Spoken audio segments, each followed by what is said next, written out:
Good morning, everyone. Welcome back to the Trading Alchemist. It is January 15th, 2026. It's about 11 a.m. On the East Coast time. The market has opened and things are moving along.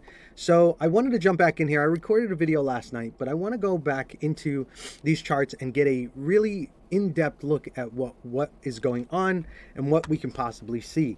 So first, we are here. We're still hanging out over here towards the resistance break of this line. If you remember from the previous video, we were looking at this being some kind of resistance, including this 50% line right over here. If we're chopping around over here, it's what it is, right? So the thing that I mentioned in the previous video was that if we come down over here, this might be the area that it's going to kind of retest this break area that it's been struggling with all of this time, reclaim some confirmation here, and then kind of work its way up. Okay, so if you want more in depth as to what the plan might be, check out the video before this. What I want to do is I want to look at the overall scope of Bitcoin and what it is doing right now, because there's some interesting stuff here. First of all, you could see that we're in this range, and the range should be pretty clear where we are. The range is right over here, obviously, and this is what we've been in since November, December of 2024, I guess. We've been in this big area, and we were looking for a really big kind of runoff, and the highest that we got at this point is around 126K, right? But people are looking for 150K on kind of a general area. So we've touched the top here, and while this section is a little bit confusing as to why it went down when the stock market is breaking its all-time high, there's some things that I'm starting to notice in this chart. First of all, on a larger time frame here, especially on the 12-hour and up, right, and up in the chart, you will notice that this is the area right here that we needed to break for it to turn truly bearish, breaking this range to the downside and possibly bringing us back over here somewhere, maybe right over here, definitely over here, because if you notice, we're talking about ranges, right? So if this is a range right over here,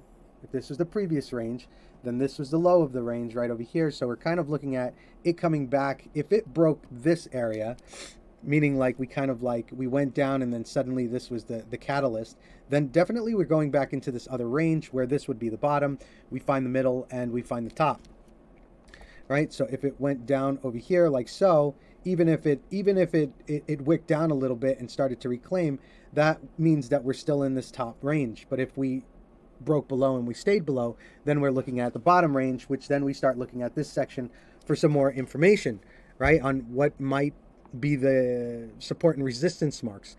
But as I was looking at this, I started to realize that we've got this trend line that we have right over here. This trend line has been going for quite some time, and you can see that we have some touches here, right? Even though it broke, it still closed above. The candle body's closed above, and we touched again, and we touched again, right? And then here we go right over here. So usually the rule to a trend line is there has to be at least a minimum of 3 touches on there. So we've got the start over here. So we've got 1, 2, 3, right? And usually it tries to do another one, and then it breaks and it goes below. So if I were to count this off, right? So we've got 1, 2, 3, and notice that it didn't break over here, like it continued on. But it doesn't always have to, and I mentioned this before, it doesn't always have to go by all the rules. There are exceptions every now and then. So we're going to count that 4th here, but it definitely is on this trend line. So you could see that it's working on there. But when it came back down to the trend line again, it actually slipped through at this point. So what trend line's characteristics are is usually when there's a break, there's a movement back up to retest that line. And you could see that, interesting enough, the trend line ends at the 50% line of the range that we were at before. And it looks like we are moving up there, or at least we are very close to that point. So what happens when we get over here is this. It can either reclaim this line, bounce, and then work its way back into another, section of 1, 2, 3 break kind of scenario, right? Where it's doing this again, where this would be 1, and then it would start going through and do the same thing and then break again. Or it can completely slip out under. So it can just reject at that point and work its way back down the channel. So looking at this, this is kind of a little bit of a clue to what's happening now.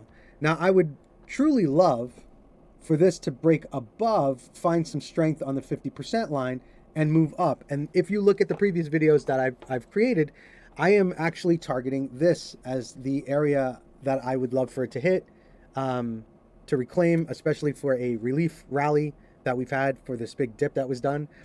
But I have this thing in my mind that, one, we seem to have detached from the S&P 500, right? The S&P and the stock market.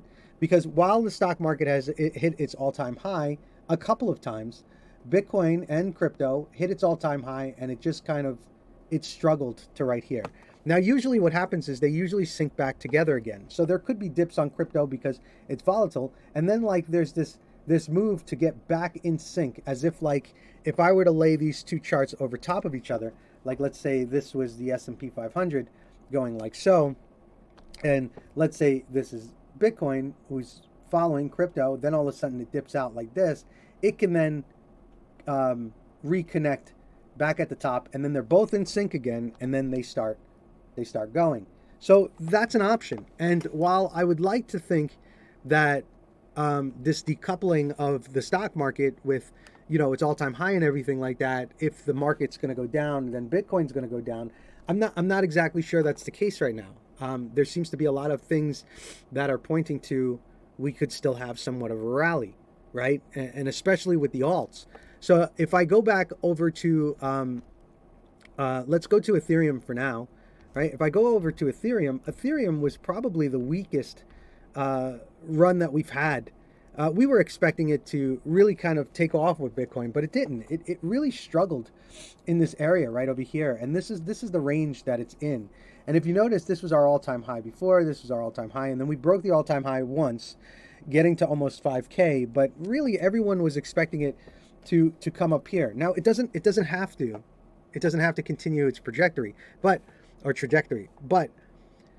for the stock market and silver and gold and everything like that ran, I can't help but think maybe this whole push down was just a psyop of some sort, right? Now, the problem that I also have with what I'm saying is that I'm creating a dialogue that's starting to form some kind of bias. And I have to be careful about that because the charts do tell a story of their own. And so far, it's been staying true to whatever it's been doing, and it's been respecting everything. Now, it's taking a lot more time sometimes, and sometimes the timeline is much faster. I mean, this move right here was explosive, right? And then we were just kind of like stuck in this range for quite some time. This move was explosive. We were stuck in this range, you know, and then this was just a straight, almost continuation straight up to the top, you know, but then we were stuck in this range, you know, so we have to keep things in perspective. Now, the one thing that I am paying attention to is really this trend line, right? And actually it's the 50% line. It all points to the 50% line. So if we're able to get above it and find some strength, then it could be on a larger time scale that we have fulfilled the trend line breaking, and we're starting to reclaim a brand new trend line to continue the move up. Now, that's one option. The other option is if we fail this trend line. And if we fail this trend line and we poke up to the top here, let me see here. Let me I don't know why I'm struggling with this. If we poke up to the top here and we just seem to struggle and we start to come back down over here, again, here is our mark.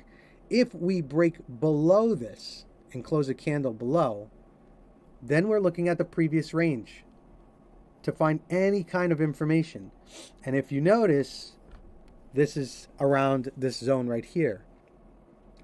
So my plan is that if I run into a scenario where I feel like we are losing grip on this 50% line, I will be taking a short. And if the short becomes a long-lived thing down to the bottom of this area, then that's what I would be hoping to do. But truthfully, I do feel bullish because while the market is in fear, that's usually when you find your good entries. It is not easy to buy at this spot. It is not easy. It is not easy to buy at this spot. That's not easy. But if you notice, that if you did get into there, what a gain you made, right? And the same thing goes over here. This was a scary entry. You're not supposed to feel comfortable about entering into a chart that has volatility. So when you feel uncomfortable and when you start questioning, man, we've been on a pretty hard downtrend, then it's time to start saying, okay, well, if everybody's feeling bearish, maybe there's an opportunity here that I could get into. And honestly, this section was screaming bear market, screaming. And we're still in fear today. So if we can reclaim that, then we're good. Now, I do want to say this. If you're being safe and you didn't want to get in over here and you didn't want to get in over here during this consolidation and you decide to get in over here, you are still, it is a lot more riskier at that point.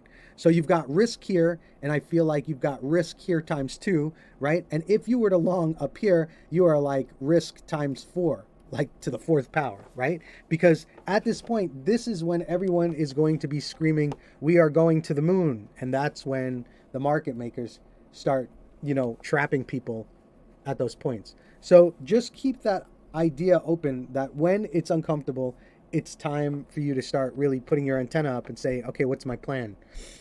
As far as like everything goes, we are in this trend line here. This trend line is valid. And here's the top of the trend line. It's using the same exact trajectory as the bottom. And if we do reclaim this, then it could be possible that we come up over here. And if you notice, if I pull this out even further like this, depending on how long it takes, we are looking at this around 150K mark if we come back into this channel. And we've already seen the way channels work. We've got a channel going down like so, okay? So yeah, that's something that I wanted you to be aware of.